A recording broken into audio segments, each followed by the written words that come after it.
নমস্কার, কেমন আছেন সবাই? আশা করছি ভালোই আছেন। আবারও নতুন একটি ব্লগ নিয়ে চলে এলাম আপনাদের কাছে। আমার এলিস ব্লগে সবাইকে স্বাগত। যাই হোক, লাগেজ-টাগেজ নিয়ে বেরিয়ে পড়লাম। থাম্বনেল দেখে নিশ্চয়ই বুঝে গেছেন কোথায় যাচ্ছি। যাচ্ছি একটু ভেলোরে। বরের শরীরটা খারাপ। কলকাতায় তো অনেক ডাক্তার দেখানো হলো। তাই ভাবছি এবার একটু ভেলোরে দেখিয়ে আসি। ভেলোরে ডক্টর কী বলেন, এখানে তো ওনারা অনেক কিছুই ভয় দেখাচ্ছেন। যাই হোক, ভেলোরে ডক্টরের পরামর্শ নিয়ে আসি। বর তো কোনো মতেই সার্জারিতে যেতে চাইছে না। উনি চাইছেন যে সার্জারি না, কাটাকুটি না করে মেডিসিনের দ্বারা যদি কিছু হয় সেই হিসাবে আমরা ভেলোরে যাচ্ছি, দেখি ওখানে ডক্টর কী বলে। যাই হোক, মেদিনীপুরে এখন আমরা স্টেশনে বসে আছি। এখান থেকে আমাদের হচ্ছে এক্সপ্রেস ট্রেনটা ধরবো এখান থেকে আমরা, তাই আমরা এখানে বসে আছি। এবার এক্সপ্রেস ট্রেনটা ঢুকলে আমরা ওখানে উঠবো এই আর কি। ওর বাবার তো ভারী ভুড়ি সব করা বারণ আছে, তাই ওর বাবাকে ট্রলি দুটো আর দিলাম না। আমি আর ছেলে দুজনে দুটো ট্রলি নিয়েছি, আর একটা আমি পিঠে ব্যাগ নিয়ে নিয়েছি। যার পিঠে হালকা কিছুই আছে। চলুন আগাই। চ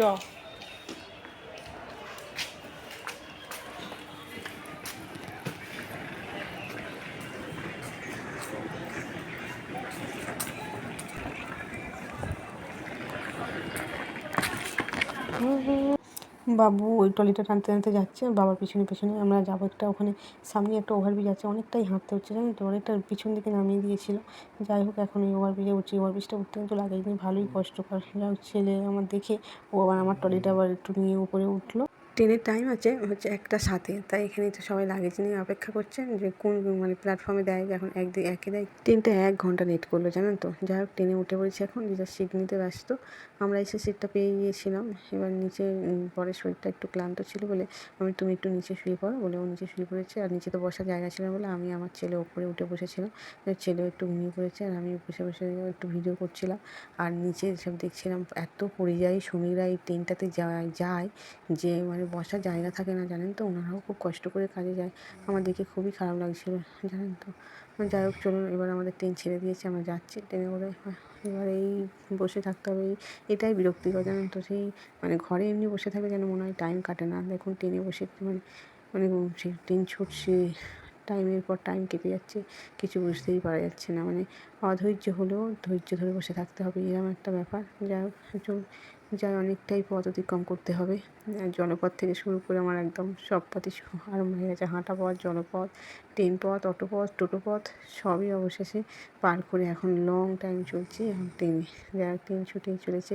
এই ট্রেন জার্নি করতে করতে ছোটোবেলায় একটা কথা মনে পড়লো, যে আমরা যখন মানে দাদুদের কাছে কি ঠাম্মাদের কাছে গল্প করতাম, বলতাম যে আমরাও ছুটছি, আমাদের পিছনে পিছনে গাছগুলোও ছুটছে। মানে তখন আর মানে বুঝতে পারতাম না যে আমাদের ট্রেনগুলো যাচ্ছে বলে আমরা দূরের রাস্তাগুলো অতিক্রম করছি বলে মনে হচ্ছিলো যেন গাছপালাগুলো আমাদের সঙ্গে ছুটছে। কিন্তু কী বলুন তো, কিছু কিছু স্মৃতি বয়স হলেও না মনের কোণে এসে কোথাও একটা ধাক্কা দেয়। যা দেখতে দেখতে রাত হয়ে গেছে, এখন সবাই ঘুমাচ্ছে ট্রেনেতে। আর আমি এখন এখানটা বসে বসে ভিডিও করছি। নিচে দুটো ছেলে শুয়ে আছে, মানে আমরা যেখানে লাগেজ রেখেছি ওখানে দুটো ছেলে শুয়ে আছে জুতোর কাছে।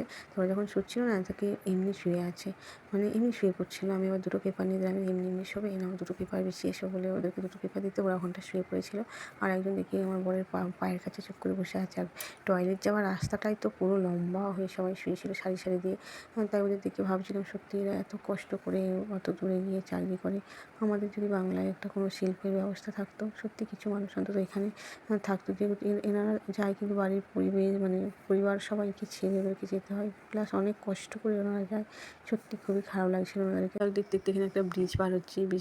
ব্রিজ খুবই সুন্দর লাগছিল। মানে ব্রিজটা যখন পার হচ্ছিলাম বেশ মানে দৃশ্যগুলো বেশ ভালো লাগছিলো, কারণ নিচে একটা নদী ছিল, নদীর পাশেই আবার একটু অনেকটা জল শুকনো হয়ে গেছে জানেন। দেখুন পুরো শুকনো হয়ে বালি দেখা যাচ্ছে। আর এখানে না লাল লাল কী বুঝতে পারলাম না, কিন্তু যেন মনে হচ্ছে সেই ড্রয়িং করার মতো একটা, সেই আমাদের ছোট্ট নদী চলে আঁকে বাঁকে সেইরকম একদম, মানে সেই আঁকা বাঁকা যেন একটা নদী থেকে দেখা গেল, ছোট্ট নদী দেখা গেল। আর এখানে পাহাড়টা দেখুন কত সুন্দর লাগছে।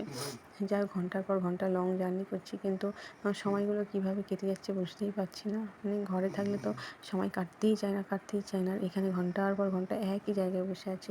এই শুধু মানে সময়গুলো কাটছে প্রাকৃতিক দৃশ্য দেখে। দেখুন এইসবগুলো মানে প্রাকৃতিক দৃশ্যগুলো দেখতে দেখতে সময়টা কেটে যাচ্ছে। আর ভাবলাম এই দৃশ্যগুলো শুধু আমি একা দেখবো কেন, একটু ভিডিও করে নিই, যদি আমি ভিডিওর মাধ্যমে তুলে ধরি, মানে এগুলো ভিডিও করে আবার ছাড়ি।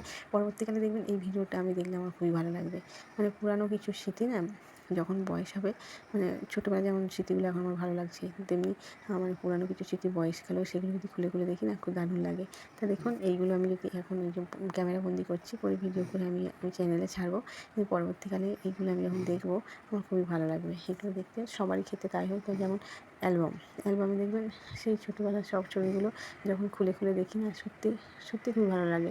আর মনে হয় যে এই ব্যক্তিটা এরকম ছিল, মানে সবারই ফটোগুলোতে এই এরকম ছিল, ছোটোবেলায় কিরম দেখতে ছিল, এখন এরকম মনে হয়। যা পুরানো জিনিসগুলো দেখবেন মানে পরবর্তীকালে যখন আমরা মানে পাই, মানে সেগুলো যখন দেখি খুবই ভালো লাগে। দেখুন এখানে পাহাড়টা দেখুন, বিশাল বড় পাহাড়টা, যাই হোক তামিলনাড়ুতে মনে হচ্ছে ঢুকে পড়েছি। পাহাড়ের গায়ে সাদা সাদা বাড়িগুলো দেখুন কত সুন্দর লাগছে।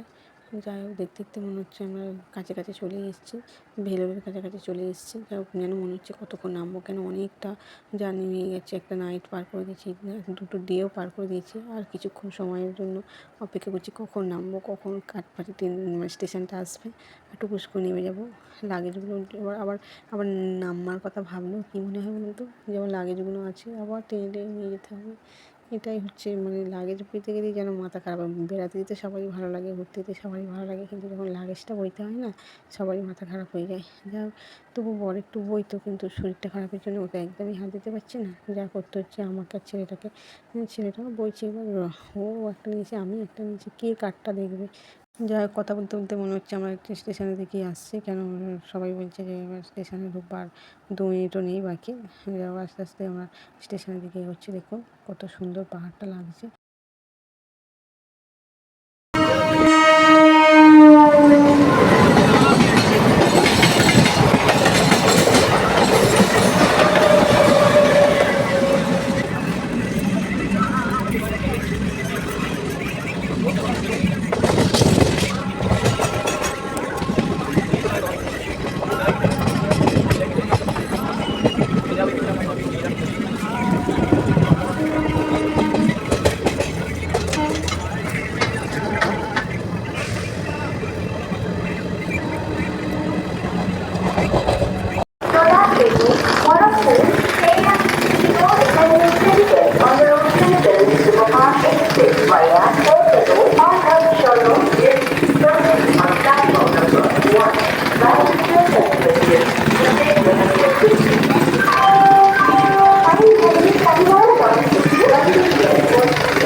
আমরা এই কাঠবাড়ি স্টেশনে এসে আমরা ওভারব্রিজটা পার হবো, তাই টেনে টেনে লাগেজগুলো তুলে এই ওভারব্রিজটা এবার হাঁটতে থাকি।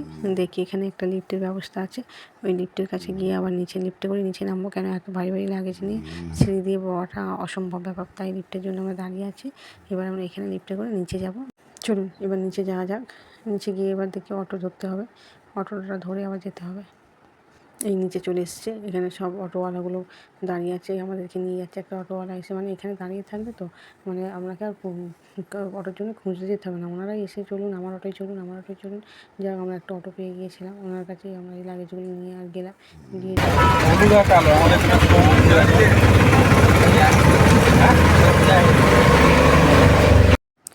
দেখুন বুঝতে পারা যাচ্ছে না কীরকম বৃষ্টি হয়েছে এখানে।